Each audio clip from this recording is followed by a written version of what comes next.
तो स्वागत है आपका अपने चैनल हम हैं देश प्रेमी पर। एक हिंदू होने के नाते मैं आज एक ऐसा तथ्य लेकर आया हूं जिससे कॉमेडी के नाम पर आज के युवा वर्ग हमारे देवी देवताओं, संस्कृति, ऋषि मुनियों का किस प्रकार मजाक उड़ा रहे हैं। हमें इस पर आवाज़ उठानी होगी और इसे रोकना होगा। आइए चलिए देखते हैं कैसे ये हमारे देवी देवताओं का मजाक उड़ा रहे हैं। हमें इस पर अगर लास्ट में आपका कोई सुझाव हो तो प्लीज़ कमेंट कीजिएगा। मैं एक हिंदू हूँ। आमतौर पर हम अपने धर्म को लेकर न असुरक्षित महसूस करते हैं और न ही अपनी आस्था किसी अन्य व्यक्ति पर थोपने का प्रयास करते हैं। हम सभी को उनके कर्म के नजरिए से देखते हैं, न कि धर्म से। लेकिन आजकल मेरे समाज और मेरी धार्मिक भावनाओं को ठेस पहुंचाना कुछ लोगों की आदत बन गई है। इंडिया की पहली प्लास्टिक सर्जरी इंडिया में हुई है। पता है किसकी? गणेश की। मैं मान गया कि पहली प्लास्टिक सर्जरी आपने करी है, इंडिया में हुई है, तो ठीक से तो कर लेते।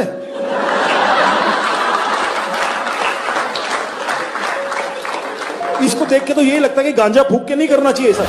क्या ये इन्हें किसी तरह से ज्यादा बुद्धिजीवी बनाता है? आपको ऐसे बहुत से वीडियो मिल जाएंगे जिसमें कॉमेडी के नाम पर लगातार हिंदू धर्म और हिंदू देवी देवताओं का मजाक उड़ाया जाता है। Indian women just celebrated Karwa Chauth, or as I like to call it, Karwa. और सबसे ज्यादा अचरज की बात तो ये है कि इनकी कॉमेडी में जो आम बात है वह हिंदू है। like इसमें हिंदुओं को जिंदा जला दिया। It's like, fuck, that's bad. मरने के बाद जलाते ना। ये लोग मेरी धार्मिक भावनाओं को ठेस पहुंचाते हैं और लोगों को मेरे ही धर्म के बारे में झूठी बातें बताकर मेरे ही भगवान को नीचा दिखाते हैं और उम्मीद करते हैं कि मैं इनकी घटियापन पर हंसूं। गणपति बाप्पा मोरिया, शीला की जवानी, गणपति बाप्पा मोरिया, मुंडी है हरामी, At one point we just start banging our nipples for some reason. मेरा भगवान आया 1.5 दिन के लिए, मेरा भगवान आया 3 दिन के लिए, बाजू वाले का 5 दिन के लिए, बाहर के मंडली का 7 दिन के लिए। भुगता नहीं है क्या यार इन लोगों को? पहले मुझे लगता था कि ये लोग मोदी सरकार के खिलाफ हैं और उनका विरोध कर रहे हैं, लेकिन अब मेरे साथ साथ बहुत से लोगों को ये पता चल चुका है कि ये लोग सरकार के साथ साथ मेरे धर्म को भी नीचा दिखाने की मंशा रखते हैं। एक पवित्र विश्वास को खत्म करना चाहते हैं। मेरे विश्वास और गर्व को नीचा दिखाकर खुद की मान्यताओं को ऊंचा करना चाहते हैं। कॉमेडियन सुरलीन कौर इस्कॉन को मानने वालों की तुलना पॉर्न से कर रही है। आप सबको मैं बता दूं, बेशक हम सब इस्कॉन वाले हैं, पर अंदर से सब हरामी पॉर्न वाले हैं।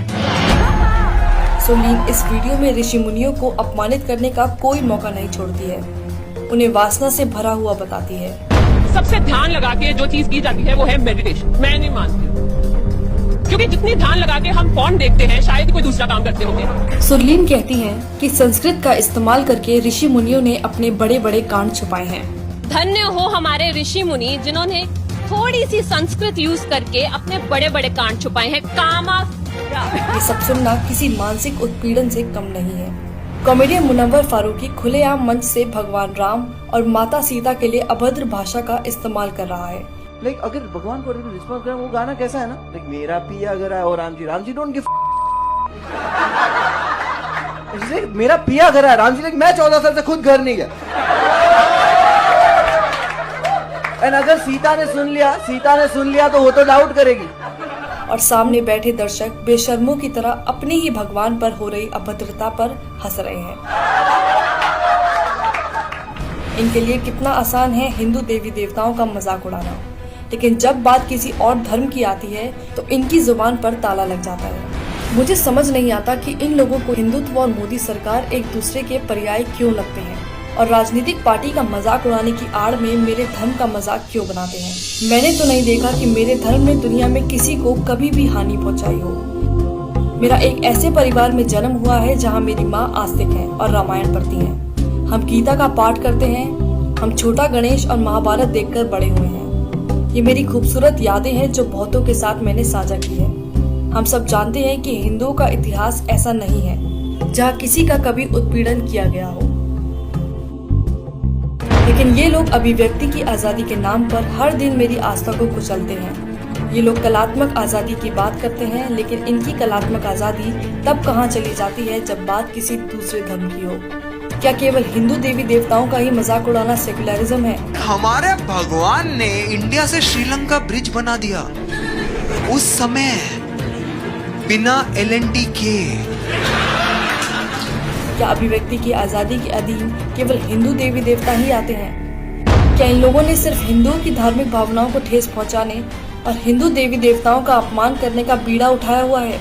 मेरे ख्याल से एक कॉमेडियन का काम मजाकिया चुटकुले बनाना है जिसे लोग सच में समझ पाएं और जिससे उनका मनोरंजन हो। लेकिन मनोरंजन के नाम पर केवल एक धर्म की आस्था और मान्यताओं को गाली देना, उसको लेकर भद्दे शब्दों का इस्तेमाल करना, ये किस प्रकार की कॉमेडी है? और विडंबना की बात तो ये है कि ऐसा करने के बाद भी अंत में ये लोग हिंदुओं को ही असहिष्णु घोषित कर देते हैं।